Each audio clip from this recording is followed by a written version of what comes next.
Oi, gente, nós estamos começando agora o nosso podcast do Goiás Notícia. Eu sou o jornalista Jordevar Rosa e a partir de agora eu vou bater um papo, ter uma boa conversa com um homem que tem uma história de vida muito bonita, uma história muito interessante. Esse homem já foi prefeito de Bela Vista por 2 vezes, já ocupou cargos importantes no primeiro escalão do governo do estado, mas antes disso já foi bancário. É um homem de família, é um pai, é um avô, é um homem que, acima de tudo, acredita em Deus. Eu estou falando aqui, a partir desse momento, com o senhor Eurípides do Carmo. Está tudo bem com o senhor? Tudo bem, José. É um prazer imenso estar aqui para falar contigo, para trocarmos ideias. Vamos trocar ideia, mas só que eu quero combinar um negócio com o senhor. Antes da gente conversar, nós vamos abrir o coração. Sim, com certeza. Vamos falar de coisas que o senhor nunca falou. Com certeza. Pode ser? Sim, combinado. Tá certo, mas antes disso, vamos falar de Bela Vista. O senhor tem, inclusive, uma história muito importante com Bela Vista. E agora, nesse ano de 2024, o senhor está de volta, né? Sim, com certeza. Já fui prefeito de Bela Vista por 2 mandatos, tenho uma convivência lá, tenho propriedades há mais de 40 anos.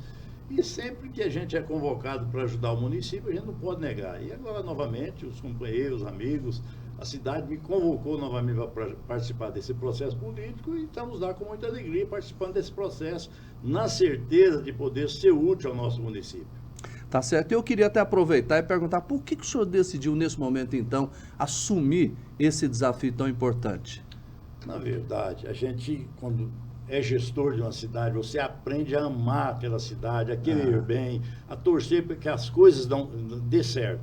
E a gente tem acompanhado muito de perto toda a gestão do nosso município nesses últimos anos, e a população tem cobrado muito isso da gente. Como nós tivemos um período de grandes realizações, 8 anos em que a gente construiu muito, realizou muito, a população sempre nos cobra isso. E, de repente, novamente, voltou a nos cobrar, chamar a gente para que a gente pudesse participar desse processo. E como eu aprendi a amar essa cidade, estou convivendo com ela, eu quero o bem da minha cidade. Como, graças a Deus, a gente sabe que está preparado para, mais uma vez, ajudar a administrar essa cidade, nós nos dispusemos e estamos lá participando desse processo com uma certeza, ser realmente útil para aquela cidade.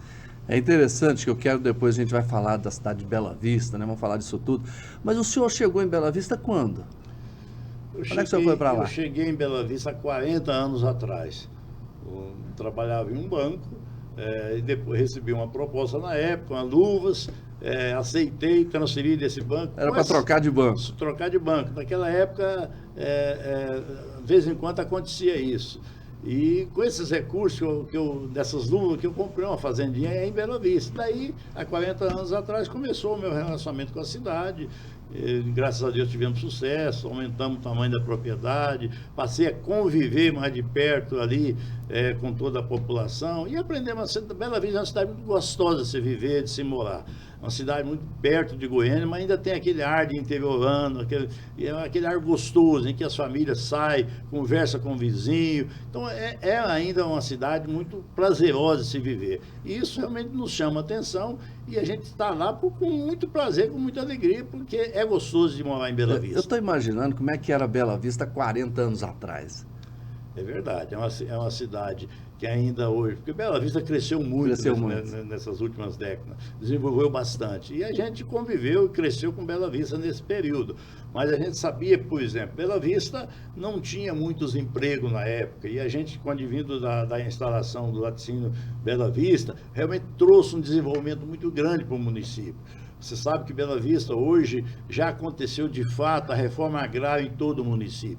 Eram grandes famílias que mudavam de Minas para o estado de Goiás, compravam grandes fazendas em Bela Vista, e aí com o tempo foram dividindo, cada pai tinha 10 filhos, 12 filhos, isso foi dividindo, aconteceu naturalmente a reforma agrária no município. Hoje não tem grandes propriedades. E hoje é uma bacia leiteira muito forte na cidade. Grandes produtores de leite, mas sempre pequenos produtores de leite, com propriedades pequenas. E com o advento do laticínio Bela Vista, na instalação, realmente trouxe trouxe um grande desenvolvimento, uma geração de um grande número de emprego, e isso com certeza facilitou muito o desenvolvimento do nosso município. Há 40 anos, quando o senhor chegou lá, como é que era a cidade lá? Porque eu sempre imagino, eu também sou do interior, a gente sentava na porta para bater um papo, conversar, ia ali no armazém da esquina, como é que era lá? Sim, era tudo isso que você está dizendo. A cidade é uma cidade pequena, asfalto apenas no centro da cidade, alguns comércios que não tão grandes, mas assim, é uma convivência muito pacífica, muito gostosa. Mas a cidade, o desenvolvimento acontece e com certeza os problemas de cidade grande começam a acontecer também no município. Mas a preocupação de todos nós, moradores de Bela Vista, é no sentido de manter isso, manter a qualidade de vida do nosso município.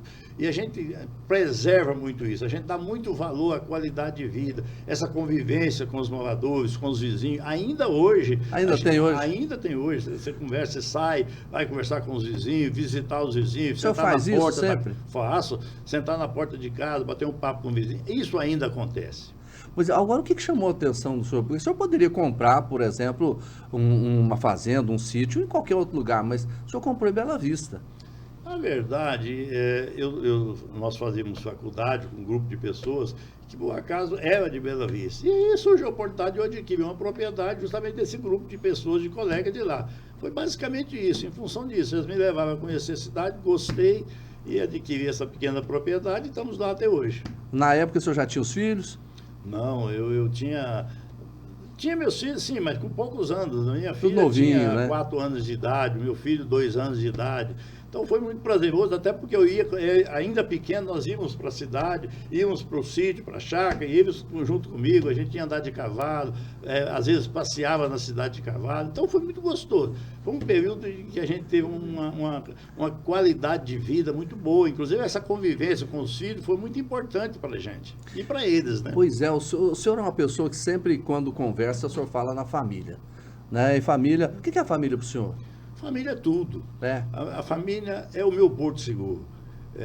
Com certeza, a gente sabe que as pessoas, às vezes, nem sempre têm tempo para a família. Nem sempre. E a gente sabe, a atividade, a correria do dia a dia é muito grande. Mas uma coisa que eu não abro mão é de estar com a família sempre que possível. Por exemplo, almoçar em casa com a família. Isso eu não abro mão. Por mais problemas, dificuldades que tenha, atividades que tenha, sempre chegou no horário de almoço, eu paro as atividades e vou em casa ali, com certeza, almoçar com a esposa, almoçar com os filhos. Toda a vida foi assim e ainda hoje a gente preserva esse bom costume, porque eu acho que não dá para abrir mão da convivência com a esposa, com os filhos e agora muito mais com os netos. O senhor fazia isso quando trabalhava no banco? Porque banco é uma correria, né? Tinha tempo, o senhor separava um tempinho para almoçar em casa? Mesmo no banco eu separava. Separava? A gente tinha, às vezes, pouco tempo, às vezes meia hora era o suficiente para a gente se deslocar, chegar em casa, almoçar correndo, mas pelo menos via os filhos, via a esposa e voltava novamente. Então, aquele momento que você tinha com a família, no horário de almoço, você realmente ganhava, parece que você se fortalecia, voltava com mais ânimo para o trabalho. Então, realmente, quando eu disse para você, o meu porto seguro. E quando os netos chegaram? É só uma felicidade geral. A gente, graças a Deus, hoje eu tenho 3 netos, já estão um pouquinho crescidos, já estão grandinhos, mas nós realmente fomos muito coruja e os netos muito apegados comigo. Então a gente tem uma convivência realmente muito prazerosa. Se bem que hoje estou com duas netas já moças, inclusive fazendo faculdade, cursando curso de medicina. O meu neto caçula hoje com 13 anos de idade. Mas mesmo assim, a gente continua uma convivência muito prazerosa. E sempre que possível, a gente está junto. Senhor Ips, quando a gente fala na família, é claro que a gente tem aqueles momentos de muita emoção, a gente tem aqueles momentos de dificuldade, né? Que a gente agradece a Deus por ter superado, né? O que o senhor lembra, quando eu falo assim, na minha família, de alegria, aquele momento que foi assim, mais emocionante na vida do senhor? Na verdade, os nascimentos da primeira neta foi realmente um prazer muito grande que eu tive. Meus filhos, minha filha recém-casada, igual o meu filho também casado, uma coisa que eu me lembro muito forte, porque no dia que eu estava casando, meu filho, o caçula, eu recebi a notícia que eu ia ser vô. Então foi realmente um prazer muito grande naquele momento, uma alegria muito grande que eu tive. Então, de repente, uma tristeza de um filho está saindo de casa, a alegria, eles me deram a notícia, a minha filha deixou para dar a notícia justamente nesse dia, eu acho que de propósito. Então foi um negócio muito prazeroso para a gente. É um negócio que me marcou, porque quando nasceu essa neta, realmente é um apego total, é um amor muito grande que eu tenho pelos meus netos e pela família. O que o senhor gosta de fazer com a família? Gosto de estar junto com a família. Mesmo que a gente às vezes não tenha tempo de sair junto, de passear, de quando é possível, a gente às vezes faz algumas viagens junto, mas o estar junto é o que me satisfaz. O senhor é pescador ou não? Eu já pesquei mais, às vezes a falta de tempo, às vezes tem nos levado a concentrar muito no trabalho, mas na fazenda a gente tem ali o lugar de pescar, que sempre que pode a gente está ali também pescando. E Bela Vista é um bom lugar para fazer isso, não é? Com certeza, Bela Vista é um lugar de águas abundantes, então inclusive com qualidades, né? Nós temos as melhores águas do estado em Bela Vista. Quando a gente começou a conversa, eu estava falando, o senhor sempre fala, eu sou um homem que acredita muito em Deus, né? O senhor é um religioso que, desde a adolescência, o senhor está na igreja, né? Sim. O senhor está lá rezando. Sim, sim. Foi com quantos anos que o senhor foi? Na verdade, eu e meu irmão, meus pais já frequentavam a igreja há bastante tempo, eu e meu irmão mais velho, hoje o bispo Ides, nós tínhamos mais ou menos 2 anos de idade, mas ao mesmo tamanho, vivia junto, vivia constantemente junto. E viemos para Goiânia, morávamos em Palmeiras de Goiás, viemos para Goiânia, e quando nós chegamos em Goiânia, nós passamos a frequentar a igreja, e ali uma convivência maravilhosa, muito boa, um grupo muito bom, que realmente nos deu muito respaldo, muito apoio quando estivemos em Goiânia, e ali fomos crescendo, e a vida toda realmente servindo a Deus naquele tempo, naquela igreja. E hoje, o meu irmão, que hoje é o presidente daquela igreja, é um grande líder religioso no estado de Goiás, mas tudo nasceu ali em 1970. O que é Deus para o senhor? Deus é tudo. Deus é a minha vida, é a minha alma. A gente não consegue viver sem a bênção de Deus na nossa vida. Deus é o Criador, é o Salvador, é aquele que realmente nos conduz a porto seguro. O senhor teve algum momento difícil na vida que o senhor falou assim, olha, Deus me ajude a resolver, a superar isso? Ah, com certeza. Todo ser humano passa por momentos difíceis. Nós tivemos um período em que a primeira filha do meu filho caçula nasceu com problemas de coração, teve em São Paulo, teve de fazer cirurgias do coração com 3 dias de vida. 3 dias? 3 de vida, teve de tirar o coraçãozinho para fora, costurar, e ficar ali internado na UTI 90 dias. Essa luta durou 4 anos, ela passou por 3, 4 grandes cirurgias durante todo esse período. Então isso foi um sofrimento muito grande, uma luta muito grande. Mas há inclusive um caso muito interessante que aconteceu, que realmente nos chocou muito, mas graças a Deus, Deus nos deu força. No momento que no meu neto caçula nasceu de manhã, 6 horas da manhã, e essa minha neta, com 4 anos, faleceu no mesmo dia, 6 horas da tarde. Então foi realmente um trauma para a gente, e se a gente não tivesse Deus na nossa vida, que nos confortasse, teria sido um trauma. Mas graças a Deus a gente superou, nasceu o Heitor, que realmente veio nos confortar, e hoje está aí um garoto maravilhoso, com 13 anos de idade, que é a nossa alegria. Com essa experiência que o senhor tem, o senhor contou uma história aqui que realmente toca a gente. Naqueles momentos mais difíceis, o que o senhor pensava, assim? Como é que o senhor conversava com a esposa, com os filhos? Sempre eu procurei ser o forte da família. Eu acho que a família, às vezes, em momentos difíceis, eles realmente desesperam não, porque sempre eles confiavam muito em Deus, mas realmente há muita fricção, toda a família. Eu sempre buscava em Deus a minha força para ser a pessoa ali, para estar junto com eles, fortalecendo a cada um deles, dando palavras de ânimo para cada um das pessoas, e realmente eu senti que naquele momento de dificuldade eu não podia fraquejar. E graças a Deus nós superamos esse período. Deus quis assim, e isso tenho certeza que foi o melhor, e apesar da experiência amarga que tivemos, mas nós nos fortalecemos com isso, e graças a Deus a gente superou. Quer dizer, o senhor era a pessoa que dava coragem e força para todo mundo. Sim, com certeza. Mas como é que era o Eurípides lá dentro? Na verdade, a gente sofria muito. E sofria calado, porque você não podia estar a sua preocupação, porque o único que às vezes se fortalecia, que estava ali fora dando, não era eu. Se eu me fraquejasse, realmente seria muito difícil. Há, inclusive, um fato importante que aconteceu, que veio na minha mente no dia que a minha neta faleceu. Veio uma passagem bíblica em que Davi, tinha um filho enfermo, que orava e que estava realmente vestido de saco, rogando a Deus para que sarasse o seu filho, curasse o seu filho. E durante um grande tempo sofreu ali. Mas quando alguém veio até Davi e disse que o seu filho faleceu, ele levantou, tomou banho, fez barba e disse... Agora, eu não posso mais, o meu filho não pode vir a mim, eu vou ao meu filho. Então foi mais ou menos isso. Eu disse para eles, nós agora não podemos ir, a Letícia, que é a nossa neta, não pode vir a nós mais, nós vamos a ele um dia. Então isso nos confortou bastante.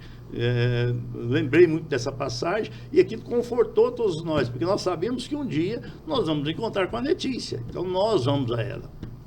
Você é uma pessoa forte. Sim, com certeza. Precisa, né? Precisa. Pois é, e durante a vida, essa forma como o senhor sempre encarou, né, isso ajuda também na construção, por exemplo, do Eurípides do Carmo? Como é que ele foi construído com essa força toda, os objetivos, aquilo que o senhor sempre sonhou em fazer e em ter na vida? Com certeza, eu sempre fui uma pessoa muito determinada e muito corajosa e muito ousado.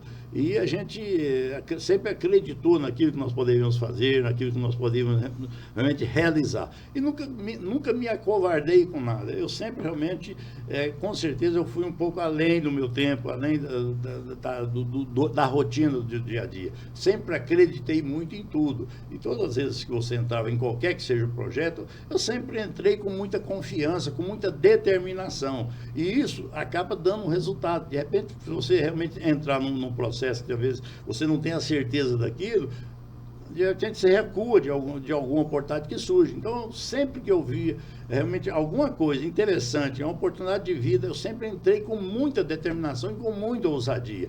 E isso, na maioria das vezes, realmente me fez um vencedor. Porque quando você acredita, você tem fé em Deus, que você realmente haja com uma certa sabedoria, com uma certa inteligência, com certeza as coisas acontecem. Agora você não pode se acovardar, você tem que ter coragem de enfrentar os problemas e de vencer os obstáculos. E esse é o primeiro passo para você ter sucesso.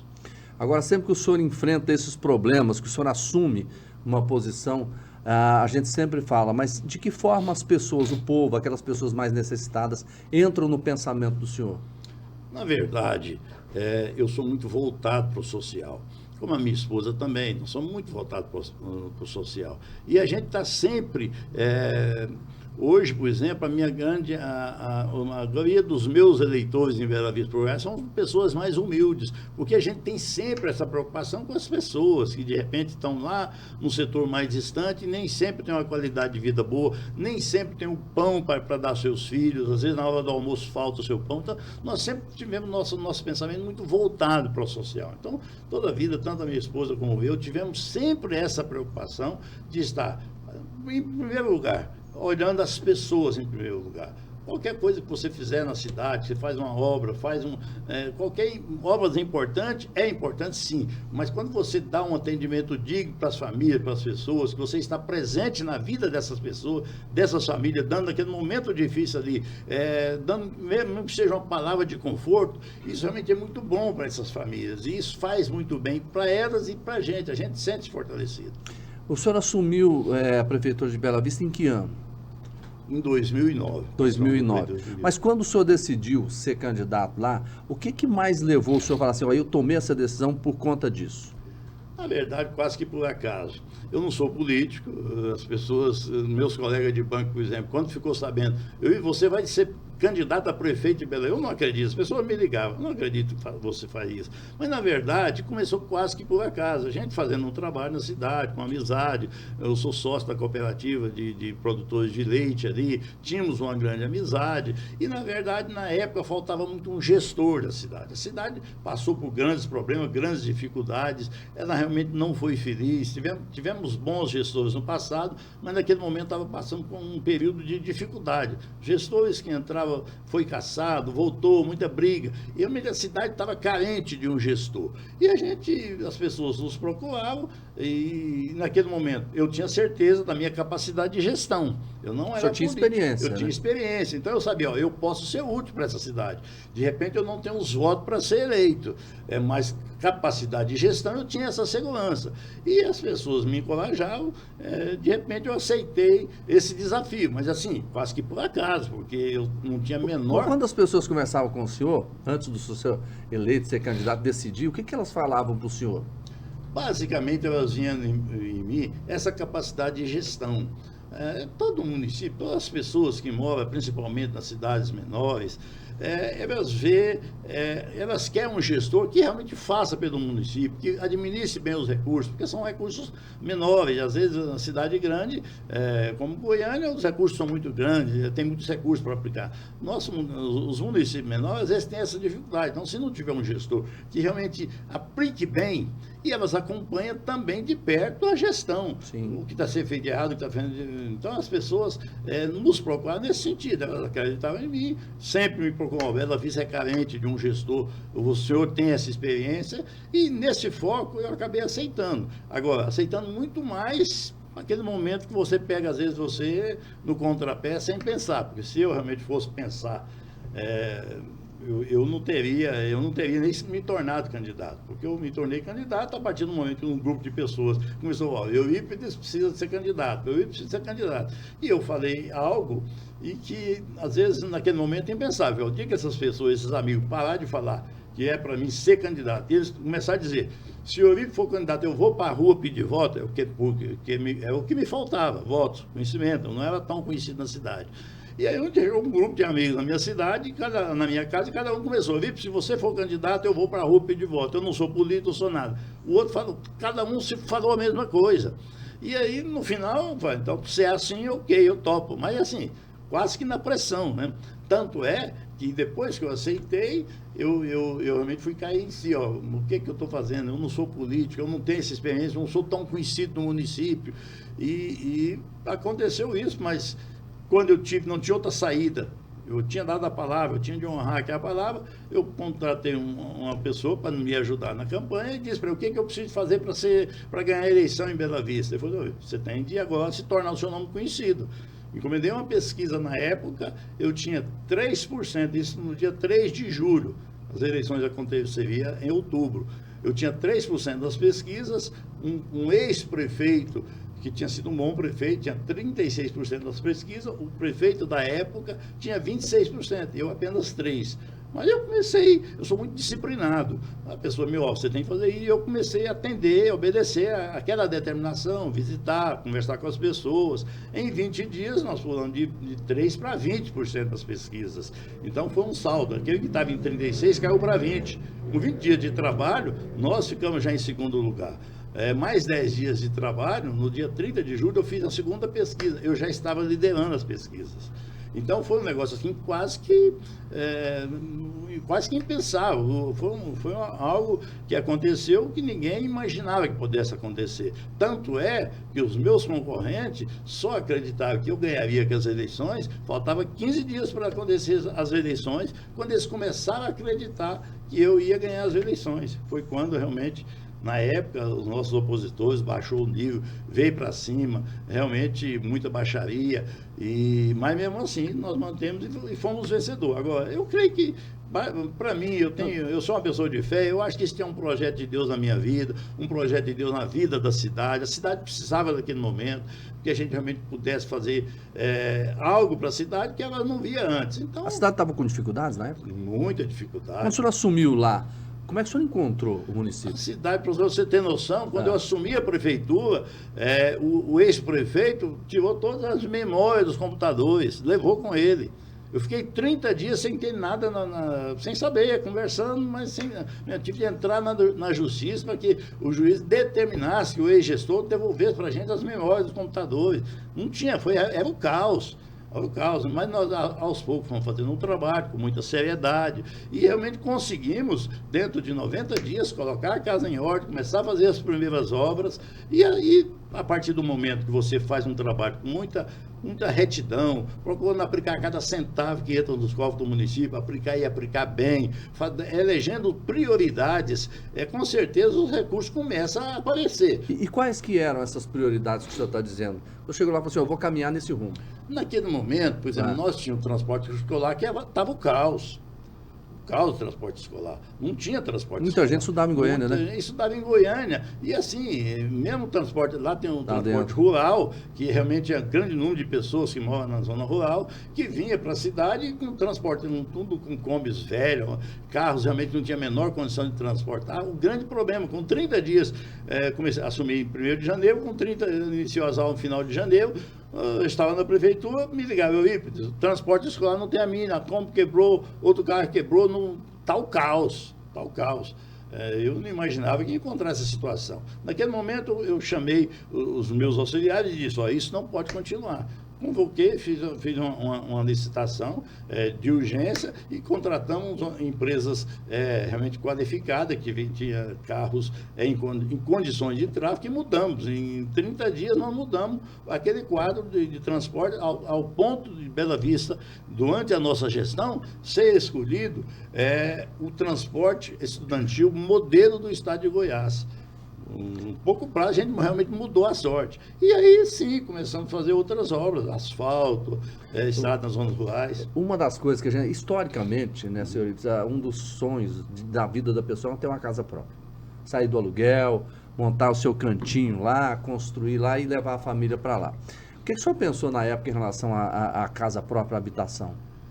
Na verdade, a gente visitava os bairros e via muitas pessoas, principalmente filho morando com os pais, que não tinha sua casa, não tinha sua residência, outros pagando aluguel. E a gente viu essa grande necessidade das pessoas terem a moradia. E nós pusemos, naquele momento, fizemos um propósito, e aí eu tive apoio, na época, o meu irmão, que era deputado estadual dos Carlos do Carmo, naquela época, depois ele veio a ser senador, mas era deputado estadual, e tive alguns amigos aqui em Goiânia que começou realmente a abrir as portas para a gente, junto à Caixa Econômica Federal, junto ao governo federal. A gente começou a liberar recursos para que a gente pudesse fazer esses investimentos na cidade. E um período aí relativamente curto, nós conseguimos viabilizar a construção de 650 moradias para aquela população. Naquele momento, praticamente... 650 casas. Naquele momento, praticamente, você resolveu o problema de moradia no município. É o que faltava e nós resolvemos. E você não imagina a alegria e de você ver a gratidão daquelas pessoas, o pai de família, que às vezes não tinha a casa, para dar uma residência digna para o seu filho, receber uma chave, com a casa totalmente pronta. A partir daquele momento, ele não teria mais de pagar aluguel, não precisaria morar com seus pais. Então, foi uma alegria, uma festa muito grande. Ainda hoje, eu ando pelas ruas da cidade e de repente vem alguém e me abraça. Às vezes as pessoas mais humildes me abraçam. Seu Ípides, obrigado, porque eu não tinha casa, hoje eu moro, eu tenho dignidade na moradia com meus filhos. Então é uma gratidão e, na verdade, é isso que me fez, como você fez no início, a pergunta é isso que nos faz continuar na política, continuar pleiteando um cargo desse, para que você possa continuar fazendo bem, levando isso para outras pessoas também. Porque não basta essas que foram gratificadas. Existem outras pessoas que hoje estão em condição realmente de necessidade. Quem sabe você pode ser esse instrumento de bênção na vida dessas pessoas. E até porque eu imagino que antes eles não tinham um volume de casas tão grande como esse, destinado à população pobre no município, né? Não tinha. Bela Vista, eu te falei no início, só tinha construção. As últimas casas que foram construídas no município, foram aquelas casas do mutirão do Ives Rezende, as casas de Taipa, tinha construído 30 casas lá, isso que há 50 anos. Há 50 anos. Mas o que mais que chamou a atenção? Você falou assim, olha, eu fiquei feliz em ter feito isso nessa gestão em Bela Vista. Eu fiquei feliz por diversas coisas que você conseguiu fazer. Por exemplo, a nossa educação, nós tínhamos problemas na educação, nós conseguimos realmente colocar no nosso município uma educação de qualidade, construir novos colégios, aumentar, inclusive, a merenda escolar, que é uma merenda de péssima qualidade. Às vezes eu visitava as escolas e via ali aquela merenda e o governo federal repassava 20 centavos, o governo estadual mais 20, é recurso que não dava para você comprar. E eu um dia, falando com o nosso secretário de Educação, a partir de hoje, você vai comprar a merenda que tiver necessidade, diga, para matar a fome das nossas crianças. E veja bem, não custa tanto assim. E a partir do momento nós tivemos realmente merenda escolar de qualidade. Além do estudo ser de qualidade, também tinha merenda escolar. Ao ponto nós tivemos, inclusive, reportado a nível nacional sobre a merenda escolar que nós servimos em Bela Vista. É um marco que a gente fez. Então isso realmente ficou marcado, mas o principal, que hoje ainda voltou a ser muito carente, é a saúde do município. Nós não tínhamos, na época, condição de dar um atendimento digno às famílias. Qualquer mulher que precisava de dar o filho, dar a luz, tinha de vir para Goiânia. Pessoa que quebrava um braço, um dedo, tinha de vir para Goiânia. Emergência tinha que vir para a capital. Não tinha. Então, nós realmente transformamos a saúde. Fizemos uma grande reforma do hospital, construímos um centro cirúrgico digno, levamos equipamentos para lá, construímos 6 unidades básicas de saúde, UBS, nos diversos bairros. Então nós levamos médicos, inclusive médicos especialistas, nós chegamos a ter 15 médicos, as mais diversas especialidades ali atendendo. Então nós tínhamos um carinho muito grande na saúde, porque na saúde as pessoas que estão doentes não podem esperar. Ele tem de ir no hospital da cidade, tem de UBS, tem de ser bem atendido. Então nós fizemos isso assim com muito carinho e com muita determinação. O senhor está falando assim, então o senhor investiu na educação, o senhor investiu na saúde, o senhor falou da habitação e de vários outros setores que eu tenho certeza que o senhor vai dizer. Muita gente reclama, fala, mas o município não tem dinheiro, falta recurso. Como é que o senhor fez? Na verdade, eu vou dizer, de repente as pessoas não estão muito acostumadas a ouvir isso. Não falta recurso nos municípios. Falta o quê? Não falta recurso. Falta gestão. Falta eleger as prioridades necessárias que o município precisa. Porque é lógico que você tem tantas necessidades, e aí se você for olhar as tantas necessidades que surgem, de repente falta. Mas quando você elege prioridades e sabe realmente muito bem escolher aquilo que a população quer, com certeza, e aplica esses recursos com muito cuidado, não roubando, não deixando roubar, procurando nas licitações, pegar o menor preço. Quantas vezes nas licitações eu mandei cancelar a licitação por problema de preço alto. Eu sabia que aquilo não valia aquilo isso. Às vezes tive obras que eu cancelei a licitação e fiz com recurso próprio, a própria prefeitura, pela metade do preço. Então, quando você realmente elege prioridade e valoriza cada centavo que anda nos cofres do município, não falta dinheiro. Como é que o senhor decidiu agora, nesse momento, voltar os olhos, a atenção para Bela Vista? Porque realmente se passaram alguns anos desde que o senhor deixou a administração. O que levou o senhor a decidir a enfrentar esse desafio? Valdemar, eu fiquei 8 anos como prefeito, eu saí da prefeitura com a sensação de dever cumprido. Com a sensação de dever cumprido. Saiu tranquilo. Saí em paz. Consciência limpa. Tranquilo. Agora, se passar 8 anos e as coisas às vezes não aconteceram de acordo que, aí eu não quero falar mal de gestão, mas as coisas às vezes não aconteceram da forma como precisava acontecer. Nós tínhamos colocado o município nos prumos, com renda, nós saímos, nosso índice, no coíndice, nós tínhamos uma participação, e você sabe do que eu estou falando, de 0,41% da participação do município. Nós elevamos esse índice para 0,8%, nós dobramos a receita do município, fruto de empresas que nós trazíamos, fruto de realmente um desenvolvimento que nós trouxemos para a cidade. E isso deixou de existir. A cidade paralisou o crescimento. E as pessoas começaram a cobrar, e a gente está ali no dia a dia, a saúde realmente está numa situação muito complicada, a educação é uma situação muito complicada. Às vezes as pessoas têm boa vontade, mas não sabem enxergar as prioridades, não sabem fazer as coisas que devem ser feitas, e às vezes leva o caos, que não, é o que a gente está vivendo. Em função disso, eu resolvi novamente emprestar o meu nome para participar de um pleito como esse, porque eu tenho certeza, caso a população assim entenda, caso a gente sejamos eleitos, eu não tenho dúvida de realmente mudar novamente o destino da cidade. Nós começamos um colégio, a construção de um colégio no município, não pude terminar, porque na época houve a impeachment da Dilma e todos os recursos federais se bloqueavam. E aí eu saí da prefeitura. Tem 8 anos que essa escola está ali sem terminar. Ou seja, não há prioridades do município, da gestão atual, em realmente investir na educação. Para terminar, a coisa é muito simples. Então, são coisas que acontecem que, às vezes, você realmente te leva a ter um desafio novamente e novamente participar e resolver esses problemas pontuais que existem, que é muito fácil ser resolvido. Antes do senhor resolver e decidir, o senhor sentou com a família. E aí? Na verdade, a família, nenhum processo político, é o que mais sofre.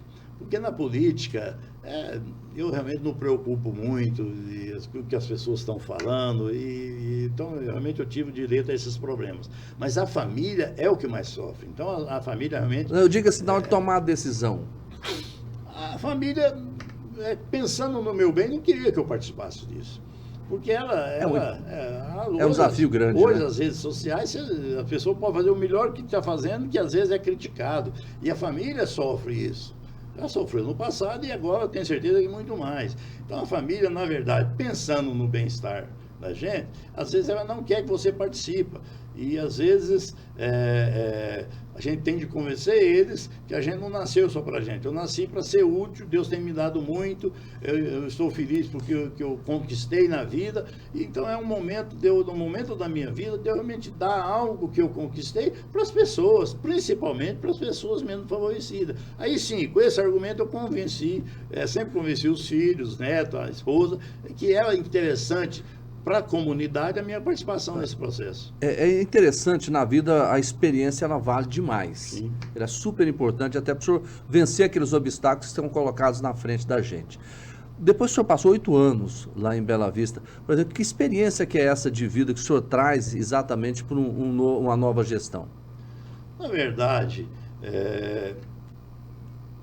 você ganha muito mais experiência, você sabe o caminho das pedras. Sabe onde buscar recursos? Sabe onde buscar recursos, você sabe como, de repente, fazer uma licitação, você sabe aquilo que é importante para o município, você tem um conhecimento muito maior, uma visão muito maior das necessidades do município, da necessidade do povo, do que, de repente, eu tinha na época. Hoje eu sei exatamente o que a população de Bela Vista quer.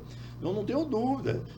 São 6 meses de mandato, nós vamos realmente restabelecer a vontade do povo ali, porque a gente sabe o que eles querem. Então, a partir do momento que você eu me vejo em condição de resolver isso, eu realmente estou disposto a participar desse sacrifício justamente para...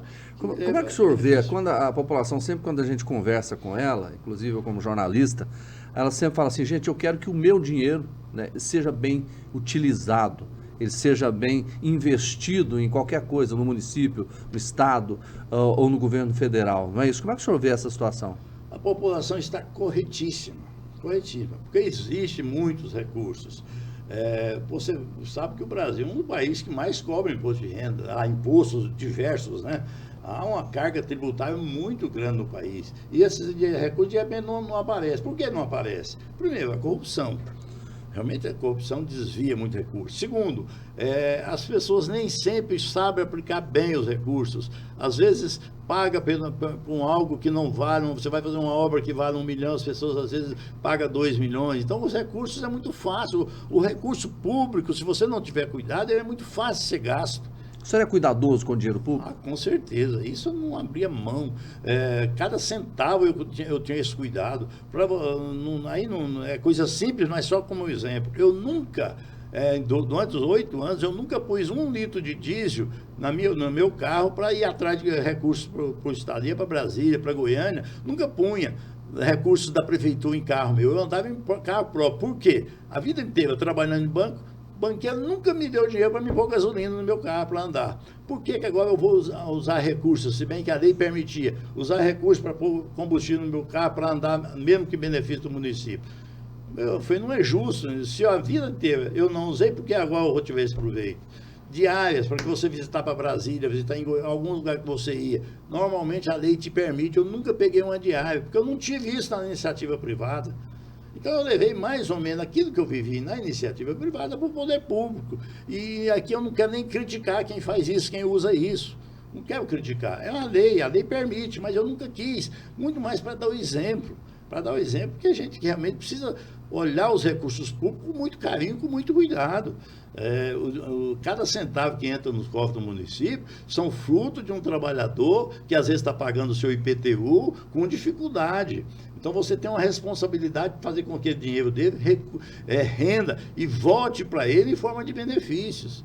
Esse que é realmente o gestor público que precisa pensar. Infelizmente, nem sempre os gestores públicos pensam dessa forma.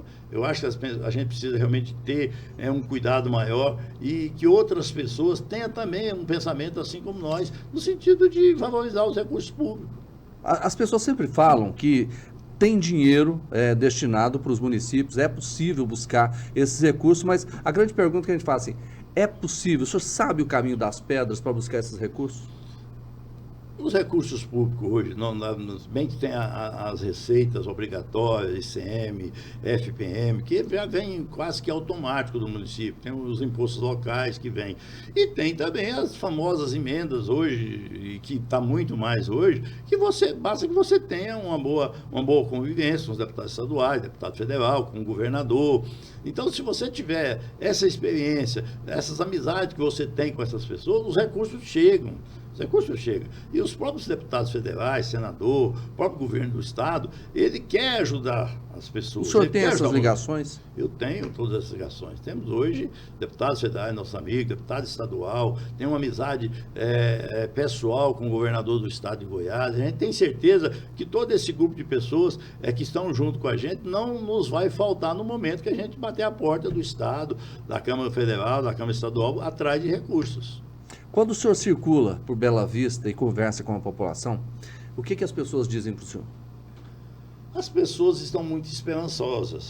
Elas veem, e aí é uma responsabilidade muito grande para a gente, que elas veem em mim alguém que possa realmente restabelecer uma normalidade administrativa do município, alguém que possa fazer com que os recursos do município novamente possam ser usados para uma saúde de qualidade, para uma educação de qualidade, para uma infraestrutura, para a construção de novas escolas.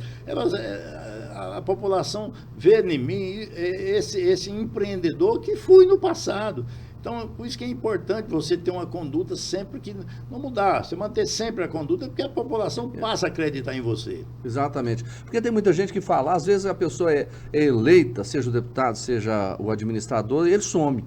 Depois ele não volta lá na base, ele não vai conversar com a população. O senhor não é assim não, né? Não, isso é uma verdade que acontece. As pessoas às vezes se elegem e somem. Mas eu, a partir do momento que eu fui eleito, a gente realmente dedicou tempo integral ao município. Tanto é que 1 mês, 2 meses, nós já estávamos realizando obras no município, obras necessárias do município.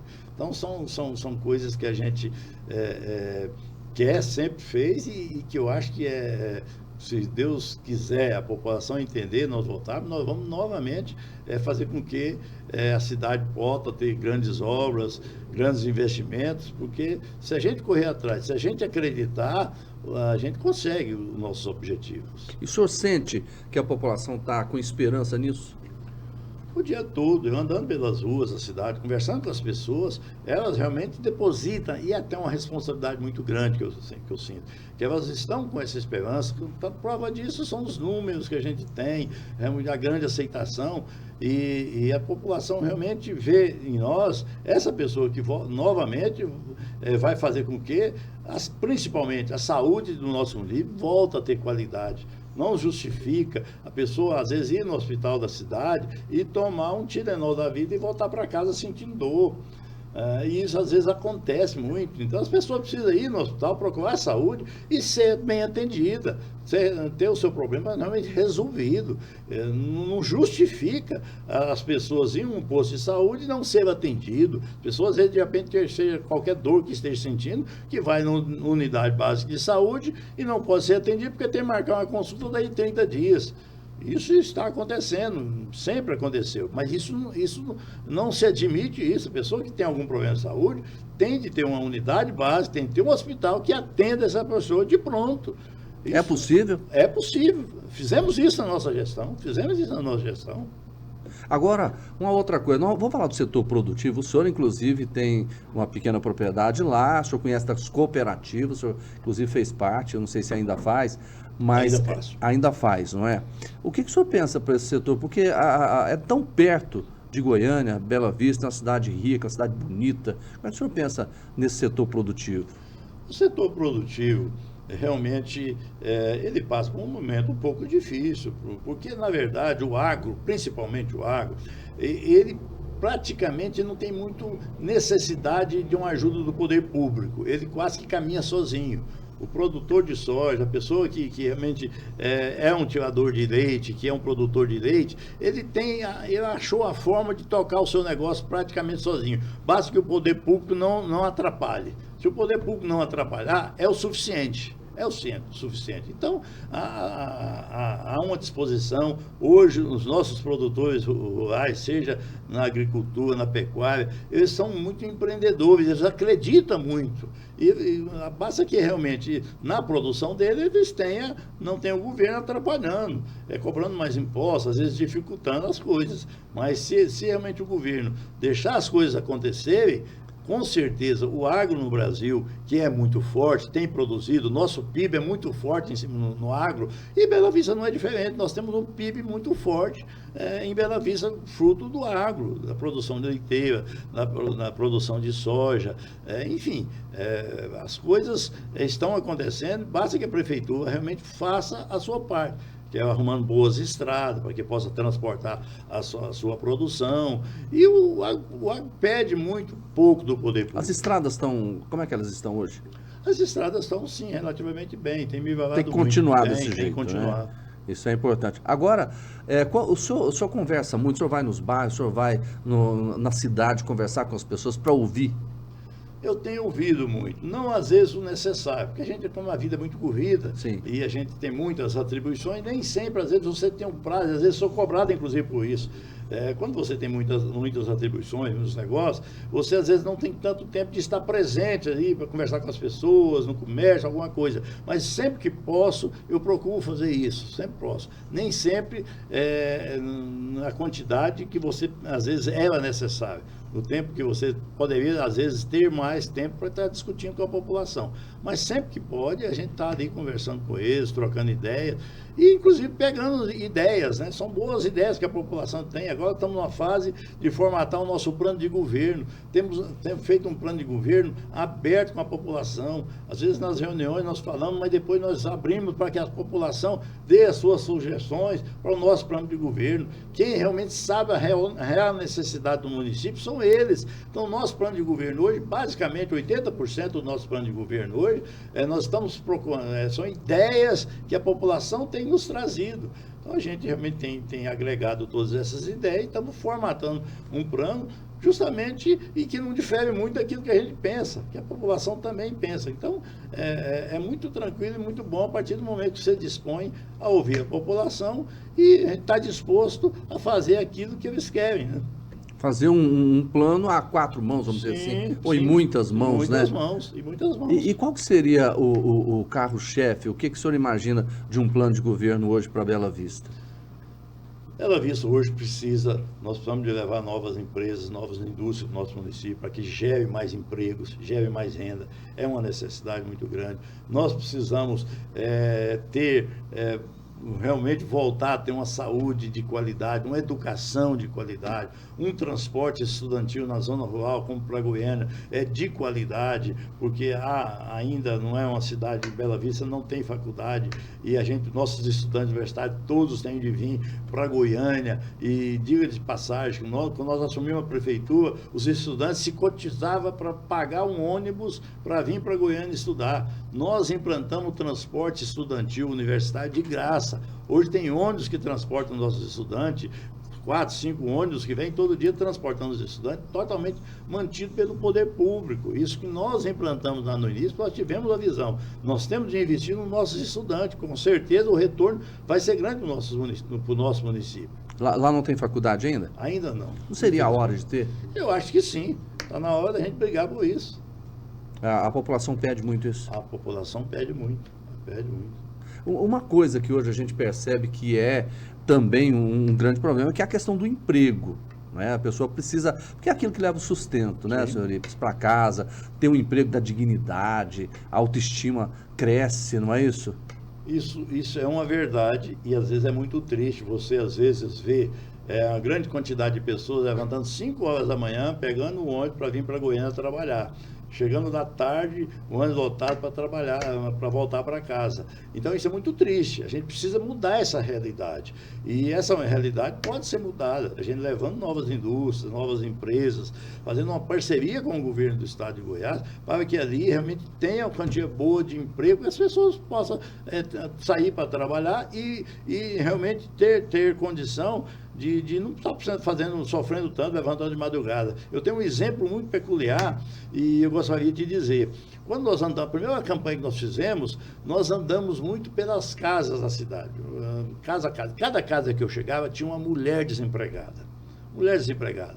Ah, senhor Ipes, meu marido até que trabalha, mas eu estou desempregado. Cada casa. Quando eu assumi, eu falei, eu preciso de resolver esse problema das mulheres, é um desemprego muito grande. Fiz um convênio com o Senai, construímos um galpão industrial, comprei máquinas industriais, implantamos ali um curso de corte e costura, na formação de corte e costura. Demos diploma para 1.200 mulheres. 1.200 mulheres. Então, essas 1.200 mulheres têm condição de estar exercendo, ganhando o seu recurso para ajudar nas famílias, através de um curso que nós demos para elas. Com 1.200 mulheres receberam um diploma, são um curso de 90 dias, então capacitamos as pessoas. E quando eu estava próximo a sair da prefeitura, eu fiz um levantamento. Tinha cerca de 800 mulheres que estavam trabalhando fruto dessa aprendizagem que nós demos lá atrás.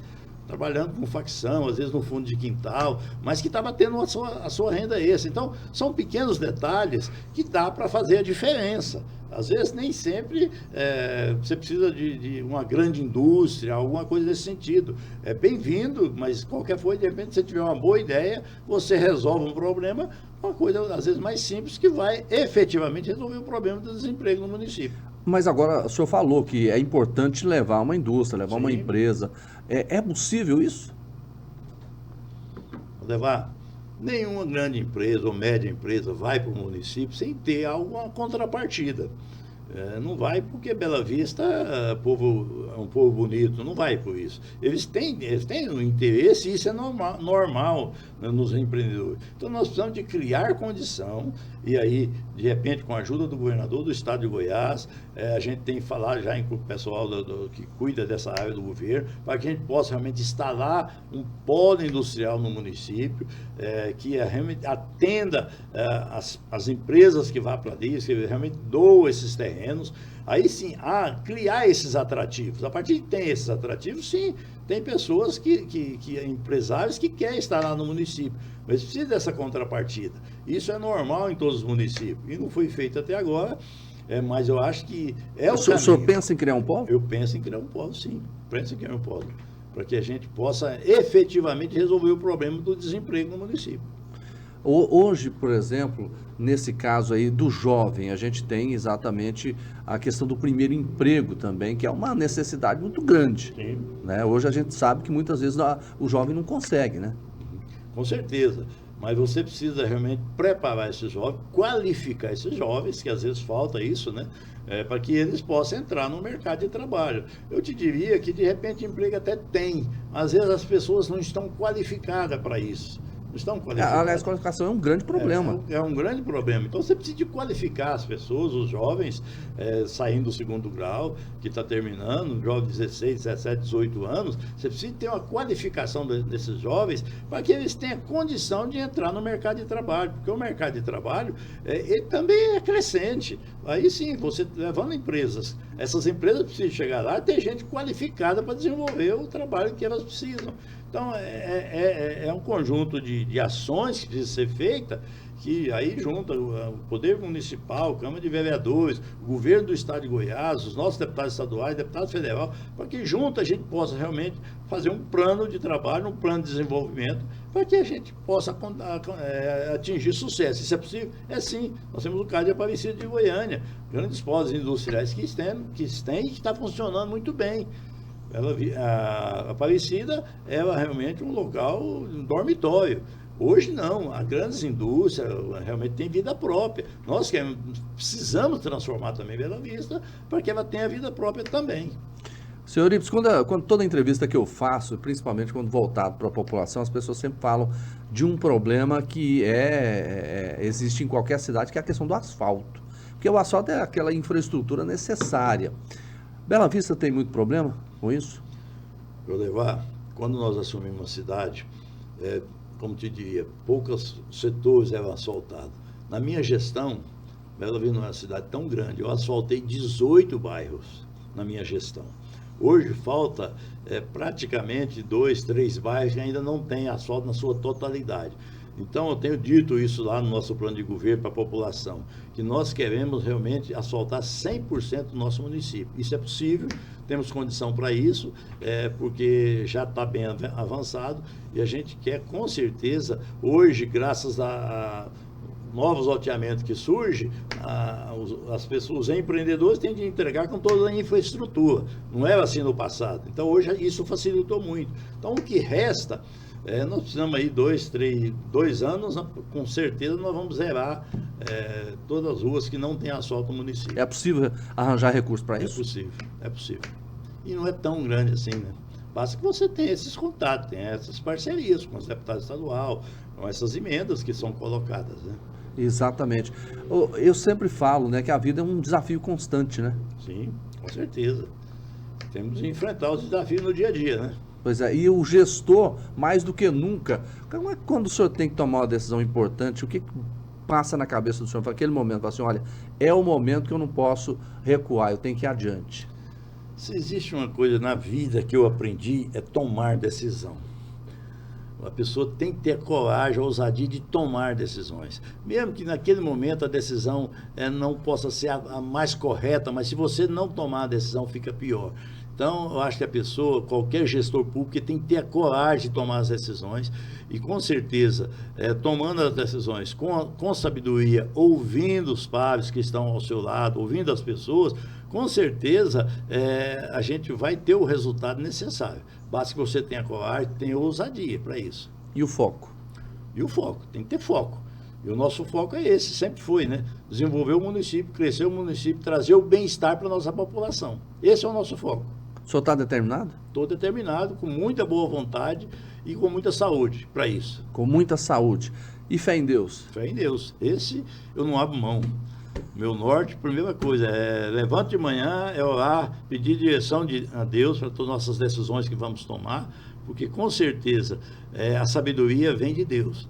E nós queremos sempre estar realmente em comunhão com Deus para que a gente possa estar sendo sábio para tomar as decisões necessárias. Pois é, o nosso podcast do Goiás Notícia, ele tem esse objetivo, que é de ouvir, né? Primeiro contar uma história, às vezes que o senhor não teve a oportunidade de contar para outra pessoa. Mas é sempre bom, nós somos otimistas, nós somos exatamente propositivos e a gente vai fazer isso com todas as pessoas com quem a gente conversa e que vamos conversar, é exatamente isso, pensar de que forma essa pessoa que está sendo entrevistada pode melhorar a vida de alguém. Sim, isso é muito bom. Parabéns para vocês por essa iniciativa. E vai ser sempre assim. Com certeza. Fiquei muito feliz em conversar com o senhor, até por conta de ouvir esse lado administrativo, mas ouvir o lado pessoal. Sim, com certeza. Né? Eu conheci o senhor mais como político, mas não conhecia esse lado de pai, de avô, né, de ser humano. Isso é importante, isso é tudo na vida. Você tendo isso, tendo essa base, o sucesso com certeza virá. É? Com certeza. Tá certo. Muito obrigado ao senhor. Obrigado, Eudemar. Fiquei muito feliz. Obrigado. Sucesso na vida. Obrigado. Bom, esse foi o nosso podcast do Goiás Notícia com Eurípides do Carmo. Espero que você tenha gostado e a gente vai seguir em frente, sempre trazendo figuras importantes para a gente bater um papo, né? Essa conversa que a gente tem sentado aqui, contando tudo, abrindo as portas e o coração.